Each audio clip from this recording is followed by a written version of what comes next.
देखो ये N factor और वैलेंसी फैक्टर क्या होगा, इसके लिए पहले डेफिनेशन लिखते हैं। इसकी बस एक लाइन की डेफिनेशन है, चार्ज ट्रांसफर, चार्ज ट्रांसफर्ड पर मोल।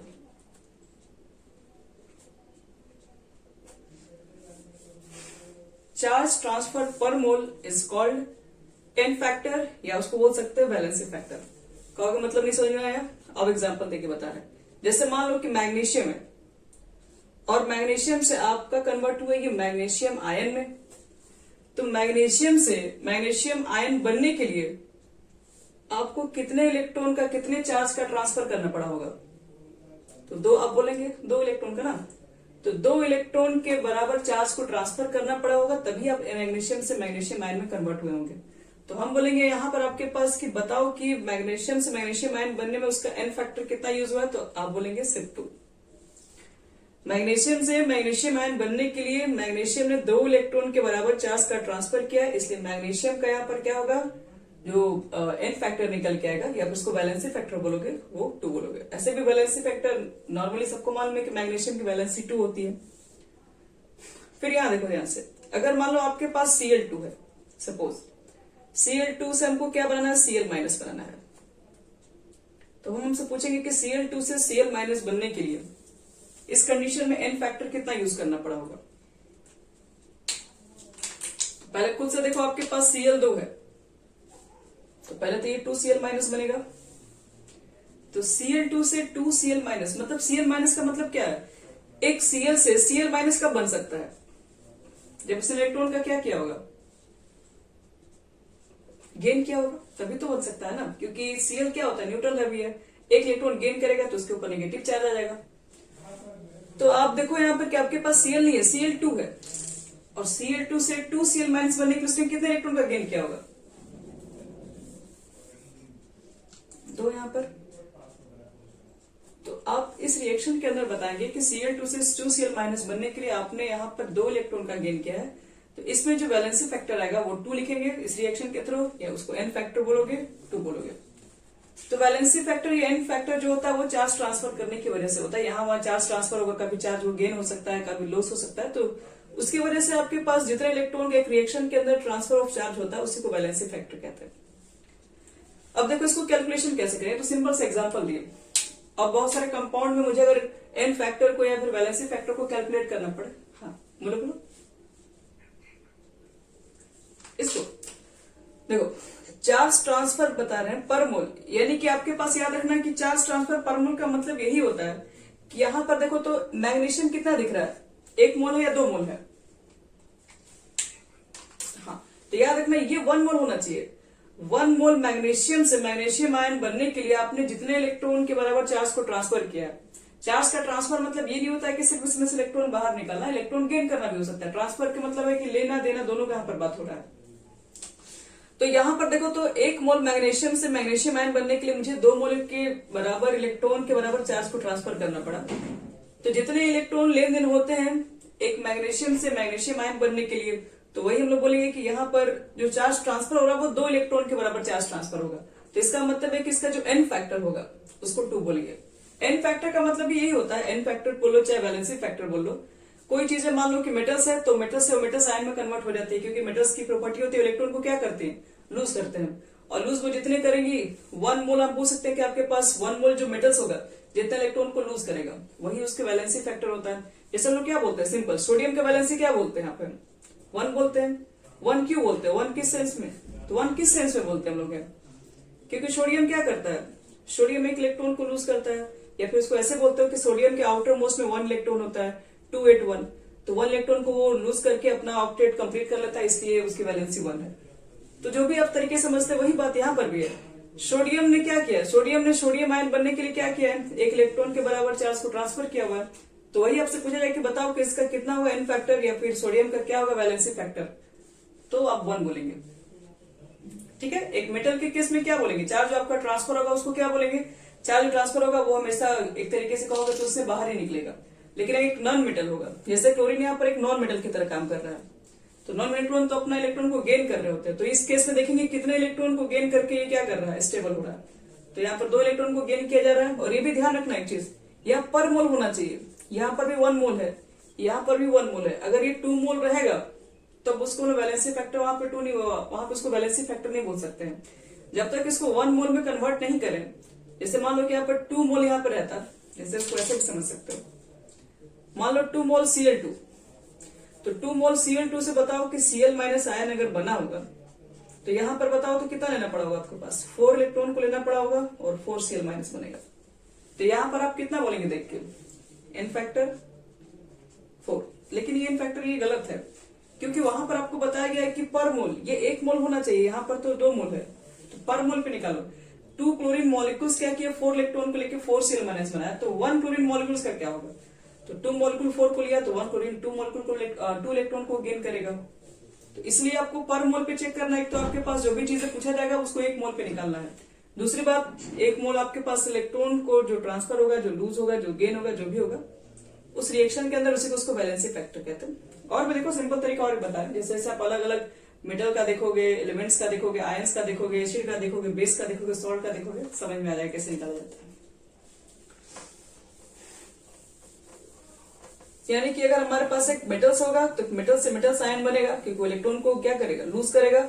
और अगर आपके पास नॉन मेटल्स होगा तो इलेक्ट्रॉन को गेन करेगा। ऐसे बहुत सारे आपको कंपाउंड्स मिलेंगे जो कि सॉल्ट के फॉर्म में भी दिखाई पड़ेंगे, एसिड के फॉर्म में दिखाई पड़ेंगे। तो तरह तरह के एन फैक्टर निकल के आते हैं। तो देखो ध्यान से, सबसे पहले अगर हम बात करेंगे, पहले कैलकुलेशन लिख दो, कैसे इसको कैलकुलेशन करते हैं।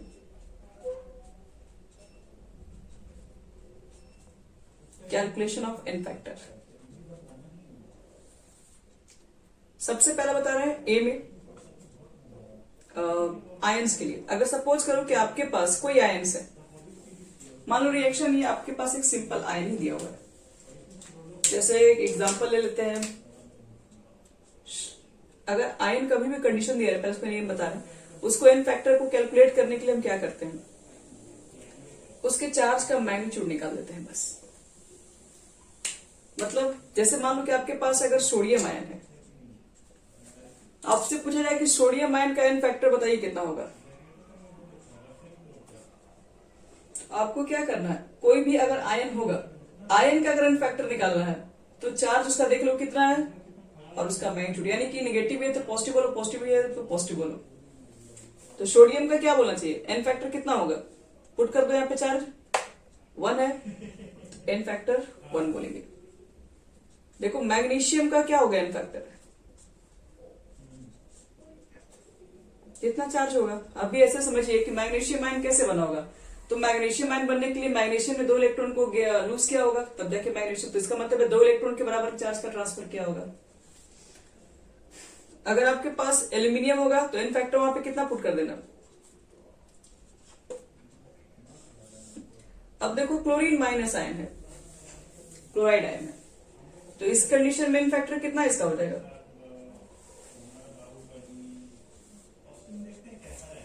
1 होगा ना।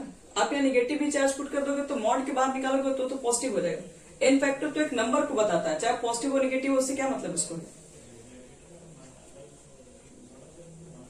सल्फेट आयन का एन फैक्टर कितना लिखोगे,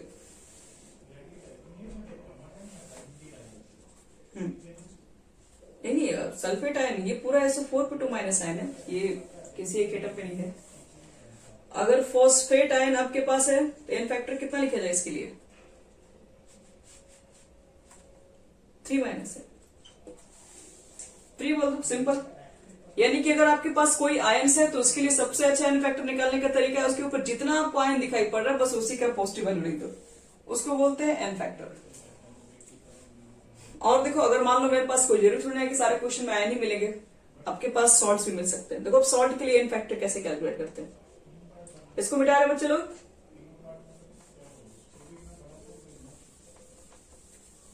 चलो लिखो तो सॉल्ट के लिए याद रखो एन फैक्टर का क्या होता है फॉर्मूला। अगर आपके पास सॉल्ट है तो उसके लिए एन फैक्टर का फॉर्मूला लिखते हैं एलसीएम ऑफ, एलसीएम किसका, तो charge of cation and anion. LCM ले लो कैटायन एनायन के चार्ज का, बस वो आपको निकाल देगा एन फैक्टर। जैसे सपोज करो आपके पास NaCl मैंने दिया है कंपाउंड, और मैंने पूछा बताओ NaCl का n फैक्टर कितना होगा। तो पहले देख, हाँ, Na पे बदल देखो तो कितना चार्ज होगा, सोडियम पे कितना चार्ज होगा बच्चे लोग। क्लोरीन का भी 1 कैल्शियम लोगे तो क्या हो जाएगा, 1 ही होगा ना। इसका बताओ मैग्नीशियम क्लोराइड, इसका एन फैक्टर।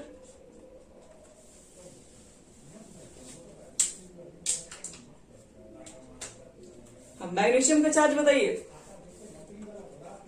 क्लोरीन का 1 2 से मत देखिए, आप सिर्फ क्लोरीन का चार्ज बताओ। हाँ, और 2 1 कैल्शियम लोगे तो 2 ही होगा। फिर इसका देखिए तो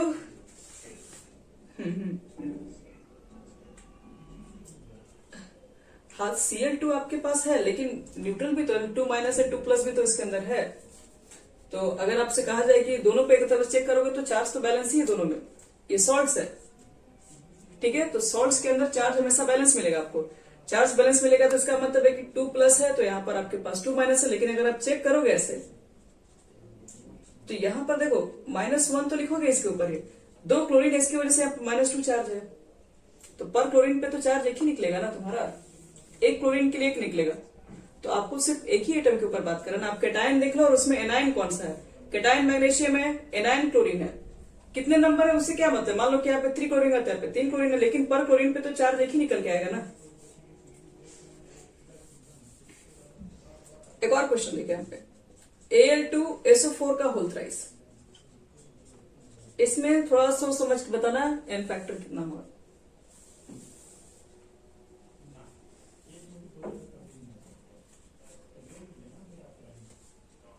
एल्यूमिनियम सल्फेट 6 9, और देखिए 6 9 2 ऑप्शन मिला। अच्छा 3 ठीक है। और देखो बच्चे लोग, 2 बच्चे और हैं, अपना अपना चेंज कर सकते हैं आंसर। कोई किसी को सपोर्ट नहीं कर रहा, सब एकदम दूसरे के विरोध नहीं चल रहा है। 6 चलो एक मिला, 6 दोनों का आया ना, और मुझे लगता है कि जिसका मेजोरिटी वही आंसर है सही। इसका आंसर 6 ही है। अच्छा एक चीज बताओ, इसमें मेटल कौन है और चार्ज कितना होता है एल्यूमिनियम पर, ठीक है। और यहां पर जो देखो ये मेटल्स है, तो इसके रिस्पेक्ट में इसके ऊपर नेगेटिव चार्ज आएगा सल्फेट पे, और सल्फेट पे कुल कितना चार्ज आता है, अभी कुछ देर पहले बनाए थे हम लोग। हाँ, इस पे 2 चार्ज है। आप इतना मत देखिए, ये पर सल्फेट पे तो 2 ही चार्ज होगा, पर एल्यूमिनियम पे तो 3 ही चार्ज होगा। और दोनों कैल्शियम ले लोगे तो 3 2 कैल्शियम कितना होता है 6, तो इसका आंसर 6 आएगा बच्चों लोग। तो कभी भी अगर आपको सॉल्ट्स मिल जाए तो बस आपको मेटल्स को पहचान करना है, वो तो आपको आना ही चाहिए, वो तो हमेशा आगे लिखा रहेगा। और नॉन मेटल्स और दोनों का ले लो, उसके अंदर एलसीएम। यहाँ पे नंबर मैटर नहीं करता, आप पर मेटल्स को देखो, पर नॉन मेटल्स को देखो, वो कितने आपके पास है, उसके सिर्फ चार्ज को देखना है। अब देखो सॉल्ट्स के बाद नेक्स्ट जो आता है वो हमारा होता है एसिड। अगर हमारे पास एसिड है तो उसके लिए एन फैक्टर कैसे कैलकुलेट करेंगे, तो हम नेक्स्ट बता रहे हैं 4 एसिड। तो इसके लिए देखो एन फैक्टर जो होता है वो इज इक्वल टू होता है बेसिसिटी, और बेसिसिटी का मतलब क्या होता है, बेसिसिटी का मतलब ये होता है कि number of H plus ion and acid can donate. एक एसिड जितने H प्लस आयन को डोनेट कर सकता है उसको उस एसिड की बेसिसिटी कहते हैं। जैसे एग्जांपल देखो, पहला एग्जांपल आपको देते हैं HCl। HCl के लिए पहले बताओ बेसिसिटी कितनी होगी। बेसिसिटी का मतलब है कि नंबर ऑफ H प्लस कितना डोनेट कर सकता है ये।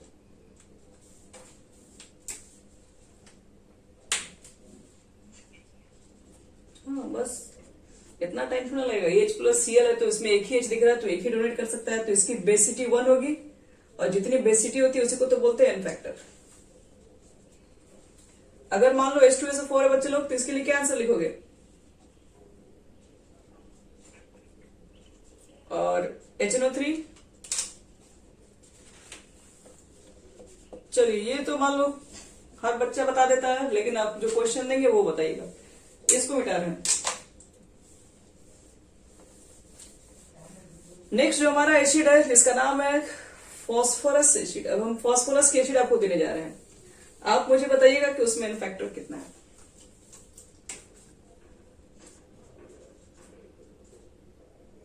फॉस्फोरस, फॉस्फोरस के एसिड यानी एसिड ऑफ फॉस्फोरस लिख दो शॉर्ट में। चलो पहला आपके पास हम लोग लेके चलते हैं एसिड ऑफ फॉस्फोरस के अंदर H3PO4।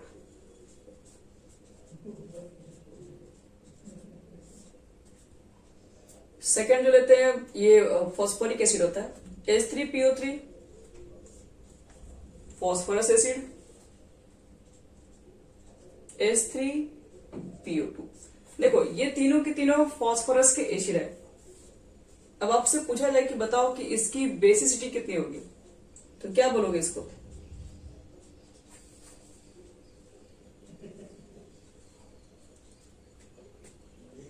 और इसका, उसका भी बोलो 3,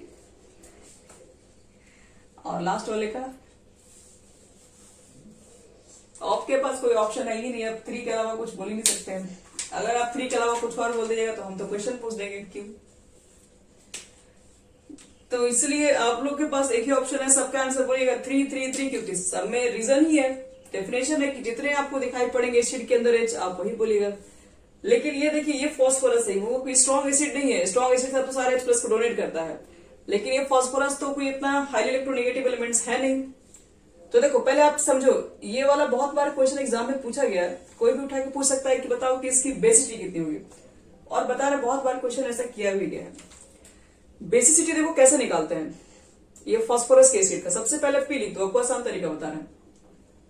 सबसे पहले आप लोग पी लिख दीजिए, उसके बाद ऑक्सीजन है ना, एक डबल बॉन्ड सबको लगा दो, एक डबल बॉन्ड ऑक्सीजन के साथ सबको ऐड कर दो। अगला स्टेप, पहले फॉस्फोरस लिख दो तीनों में, उसके बाद क्या बता दिए, डबल बॉन्ड ऑक्सीजन तीनों में लिख दीजिए। उसके बाद आप ऑक्सीजन हाइड्रोजन का पेयर कीजिए। मतलब क्या इसका है, देखो 4 ऑक्सीजन में 1 ऑक्सीजन आप निकाल चुके हैं, तो आपके पास 3 ऑक्सीजन बचा होगा और 3 हाइड्रोजन भी बचा होगा। तो ऑक्सीजन हाइड्रोजन का पेयर करना है, तो इसका मतलब है कि 3 हाइड्रोजन 3 ऑक्सीजन, तो पेयर तो 3 बनेगा। तो अब OH का पेयर लगा दो, एक OH, दूसरा OH, तीसरा OH, हो गया ये। यहां बताओ तो बच्चे लोग, 3 ऑक्सीजन है, एक सेट कर दिए, तो हमारे पास तो सिर्फ 2 ही ऑक्सीजन बचा है और 3 हाइड्रोजन है, तो OH का कितना पेयर बनेगा?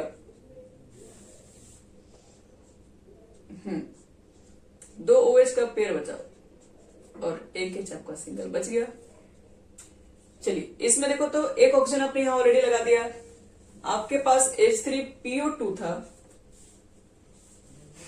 अब देखो कि 2 ऑक्सीजन में ऑक्सीजन निकल ही चुका है, एक ही ऑक्सीजन बचा है, तो अब तो एक ही पेयर बनेगा यहाँ पे, और बाकी जो H होगा वो यही रह जाएगा। तो एसिड की डेफिनेशन है जो H+ को डोनेट करेगा। हमको ये चेक करना है कि H+ डोनेट कहां से होगा। तो H+ को देखो वहां से डोनेट किया जा सकता है जिसके साथ वो हाईली इलेक्ट्रोनेगेटिव से कनेक्ट हो। क्यों? अगर वो हाई इलेक्ट्रोनेगेटिव से कनेक्ट होगा तो हाई इलेक्ट्रोनेगेटिव क्या करता है, H के इलेक्ट्रॉन को अपने तरफ खींचेगा। अपने तरफ अगर इसको खींच के रखेगा तो इसके इलेक्ट्रॉन को जब अपने तरफ रखेगा तो फ्री हो जाएगा, ये बाहर निकल जाएगा। तो यानी कि हम बोल सकते हैं कि जैसे कि मान लो कि एसिड की डेफिनेशन है ना, मुझे यहां से H+ को क्या करना है, रिमूव करना है, H+ को बाहर निकालना है। और अब H+ को बाहर कैसे निकाल सकते हैं, तो H+ को हम लोग वहीं से बाहर निकाल सकते हैं जो कि एक हाईली इलेक्ट्रोनेगेटिव से कनेक्ट होगा। जैसे यहां देखो, जैसे मान लो कि एक O से कनेक्ट है सपोज करो, और एक मान लो कनेक्ट है किसके साथ, कोई ज्यादा इलेक्ट्रोनेगेटिव एलिमेंट्स नहीं है, जिसमें हम लोग मान लेते हैं ऑक्सीजन ले लो, यहाँ पे नहीं सल्फर ले लो, और यहाँ हाइड्रोजन है सपोज। तो बताओ दोनों में से हाई इलेक्ट्रोनेगेटिव एलिमेंट कौन सा है, ऑक्सीजन या सल्फर? अगर आप हाई इलेक्ट्रोनेगेटिव नहीं जानते तो अभी देख लीजिए, FON को याद कर लीजिएगा आज के बाद। ये दुनिया का सबसे पावरफुल हाई इलेक्ट्रोनेगेटिव एलिमेंट्स होता है, क्लोरीन, ऑक्सीजन, नाइट्रोजन। काम क्या होता है इन लोग का, ये भी बता दें 1 मिनट। काम इन लोग का ये होता है कि ये हाईली इलेक्ट्रोनेगेटिव एलिमेंट्स होते हैं, ये जिनके साथ अटैच होते हैं उनके इलेक्ट्रॉन को अपने तरफ खींच के रखते हैं। तो ये ऑक्सीजन है, देखो ध्यान से, ये सल्फर है, और ऑक्सीजन एक हाईली इलेक्ट्रोनेगेटिव के अंदर है, सल्फर नहीं होता उतना ज्यादा इलेक्ट्रोनेगेटिव। तो ये क्या करेगा ऑक्सीजन, ये ऑक्सीजन इसके इलेक्ट्रॉन को अपने तरफ पुल करने का काम करेगा। क्यों? इलेक्ट्रोनेगेटिव बहुत हाइड्रोजन के इलेक्ट्रॉन को इसके जो, जैसे कि आप जानते हैं ना, एक बॉन्ड में क्या होता है, एक बॉन्ड के अंदर दो इलेक्ट्रॉन ये भी शेयर किया होगा और ये भी शेयर किया होगा। शेयरिंग ऑफ इलेक्ट्रॉन किसके तरफ ज्यादा रहेगा? तो शेयरिंग ऑफ इलेक्ट्रॉन उसी की तरफ ज्यादा रहेगा जिसकी इलेक्ट्रोनेगेटिविटी ज्यादा होती है। तो ज्यादा तो ऑक्सीजन की है, तो इसलिए ये जो इलेक्ट्रॉन है ना इसके तरफ नजदीक चले जाएंगे। अब इसके तरफ नजदीक जाएंगे तो इससे इलेक्ट्रॉन कम हो जाएगा, तो यहां से ये H+ का निकलना थोड़ा इजी हो जाएगा। तो H+ का मतलब क्या होता है? H+ का मतलब होता है कि H+ के पास एक भी इलेक्ट्रॉन नहीं है, यही ना होता है। H के पास एक ही इलेक्ट्रॉन होता है, और H+ का मतलब क्या हुआ? नो इलेक्ट्रॉन, सिर्फ प्रोटॉन है इसके पास। तो यहां देखो बच्चे लोग, H+ का निकलना वहीं ज्यादा इजी होगा जहां से इसको इलेक्ट्रॉन को निकाल दिया जाए, क्योंकि जहां से इलेक्ट्रॉन निकलेगा वहीं से तो H+ बनेगा। तो ऑक्सीजन इस इलेक्ट्रॉन को निकाल सकता है क्योंकि ऑक्सीजन एक पावरफुल है, ज्यादा इलेक्ट्रोनेगेटिव है, इसलिए उसके इलेक्ट्रॉन को अपने तरफ ही ले सकता है, इसलिए यहां से H+ का निकलना इजी होगा। और ये उतना पावरफुल नहीं है, इसके कंपैरिजन में, इसकी कंपेयर में ये इतना पावरफुल नहीं है। तो इलेक्ट्रॉन को अपने तरफ थोड़ा बहुत तो डिस्प्लेस करने की कोशिश करेगा, लेकिन इतना नहीं कर सकता है कि यहां से H को रिलीज कर दे। तो यहां पर देखो, तो अगर हम बात करें यहां से कितने H को डोनेट किया जा सकता है इस कंडीशन में,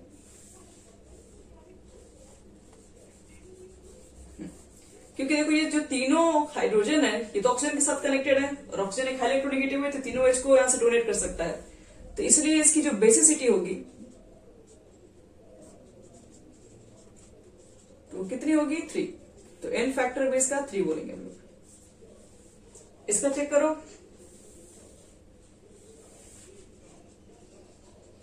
सबको क्लियर है बच्चे लोग? हम जो बोल रहे हैं 2 क्यों हुआ, समझ में आ रहा है?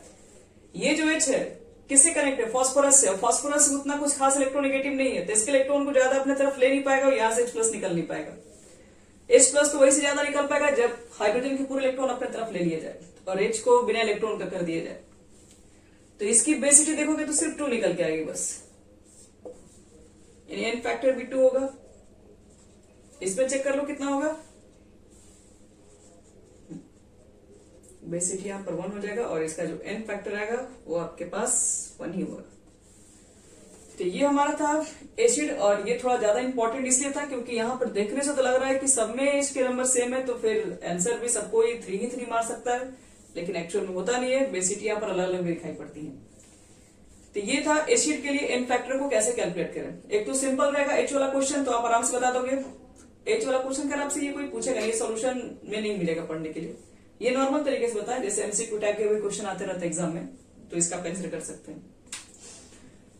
अब देखो इसके बाद एसिड तो हो गया, बेस भी सेम तरीके से होता है। बेस के लिए क्या बोलोगे? OH के आयन को देख लोगे, इसको सब नोट कर लिए। बेस के लिए बस तुरंत लिखवा के फिर बंद कर रहे हैं।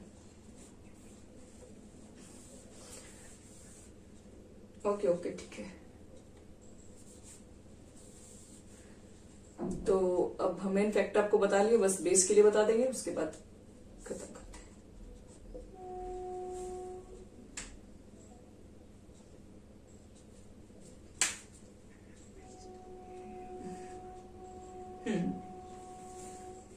हाँ,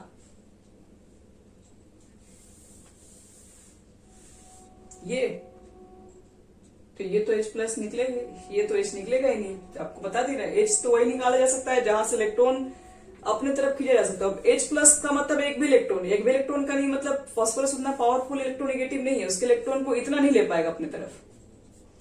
तो जब इसका ले ही नहीं पाएगा तो यहां से H निकलेगा ही नहीं। फिर H नहीं निकालना है मुझे, H+ निकालना है।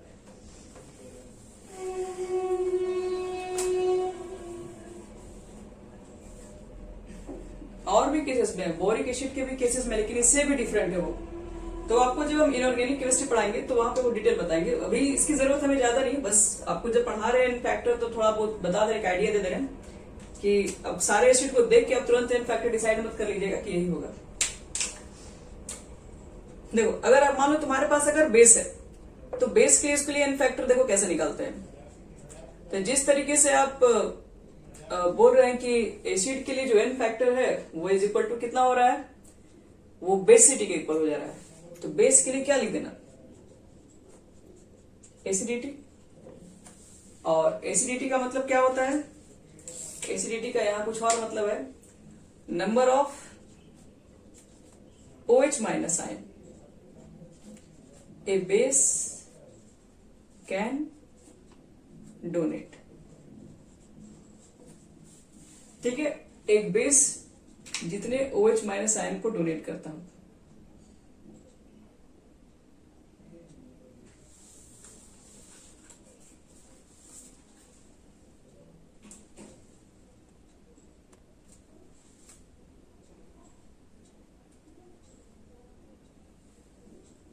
देखो बच्चों, इन फैक्टर हो गया, तो आपके पास बेस के लिए एसिडिटी होता है इक्वल, और जीटी का मतलब होता है number of OH minus is a base can donate.